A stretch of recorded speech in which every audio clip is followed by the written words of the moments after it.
Welcome to the Pension Corporation Chair of Trustees Roundtable.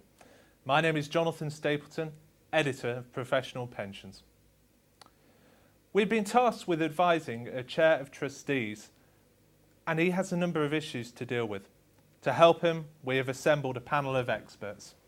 Mody, Head of PwC's Pension Group, Dawid, Konotey-Ahulu, Co-CEO of Redington, and David Collinson, Co-Head of Business Origination at Pension Corporation. Gentlemen, welcome. The first issue our Chair of Trustees has to deal with is the company wants to reduce deficit contributions by paying them over a longer period, as it wants to invest in new technology it says is essential for the long-term profitability of the business.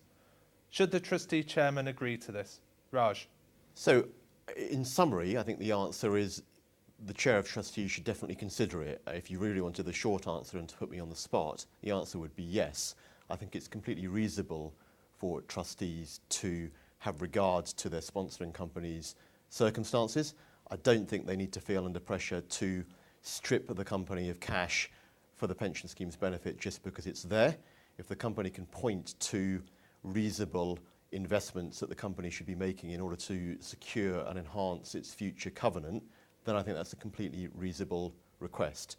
Clearly, every situation would depend on the specifics, and we're not going into the details here, but the one point that does flag up is that you mentioned technology, and that is notoriously an unpredictable area. So if the trustees and the chairman wants to do something about protecting themselves, I'd suggest that you do capture, as part of any plan to lengthen the recovery period, some downside planning, some contingency planning. So when do you monitor how that investment is going? What do you do if it's not on track? And are there some other forms of support the sponsor can provide, contingent assets or other kinds of arrangements to give the trustees a plan B backup? Dawid, do you agree? Well, I take a more stringent view perhaps than Raj does. Obviously the circumstances will be important, and we don't have a huge amount of detail. And of course there is a tension. On the one hand, the deficit is a debt on the corporate balance sheet, and it is the trustees' solemn duty to recover that debt as quickly as they can without, of course, imperiling the business of the company. On the other hand, of course, the company, as you've said, has issues in that it is threatened by technological advance. And I think that's a real risk. If you look at other companies, you think of HMV or you think of Jessop's. I mean, Jessop's Moorgate branch, which is just around the corner from where I work, that's gone now, and it's now a little shop selling light bulbs. Or think of Kodak, for example. I mean, Kodak, they invented the digital camera and then completely, in some senses, missed the digital revolution, and they've gone. And so Kodak promised 10 years of contributions to the pension plan, and that's no longer available. So I think we're in a new and a very difficult world. And to my mind, if the company has 3 years worth of cash, if you like, and therefore is able to when I say that, what I mean is can pay off the deficit in 3 years, then if we're talking about 10 years, that to me in the present day seems like a pretty long time. My view would be to negotiate hard for a shorter period of time than that. Thank you very much. David. Yes, I think this is a very interesting question because it goes at the heart of the sort of duties of trustees.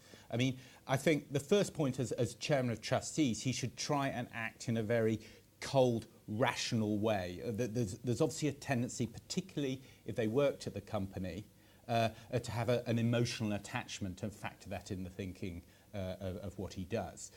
But he has to act in a cold, rational way because he's protecting the interests of the pension scheme members. So initially that points to, I think, Dawid's perspective as if he acts as a debt lender to the employer, which he effectively is, he should really go for recovering that debt in the shortest time possible. But a pension fund is different to a typical debt provider. The pension fund isn't owed a fixed amount of money. The deficit may be 20 million today, or whatever the number is, but the very act of trying to get that 20 million as quickly as possible without taking into account the nature of the employer and the circumstance of the employer, could cause that employer in the future to go insolvent, in which case the pension fund's deficit is the buyout deficit. So the 20 million that you've recovered could in itself, the grabbing of that money as soon as possible, like a normal debt investor would, the action of doing that could double or triple the deficit. So it's a bit like Heisenberg's uncertainty principle. By actually doing something, you impact your circumstances.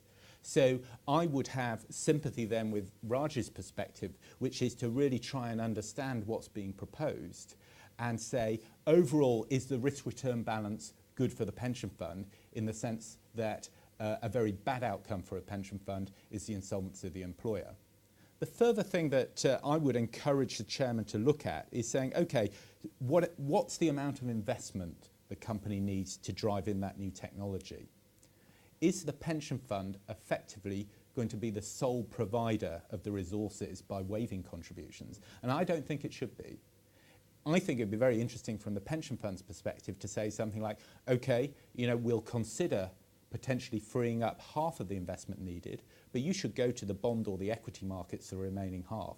That gives a pricing point for the amount of risk and return that's appropriate for someone supporting the new technology to take. And similarly, so if the company raises half the money through a bond issue priced at an interest rate of 10% per annum, the pension fund itself should be rewarded for helping finance a venture at a rate of 10% per annum. Thank you very much.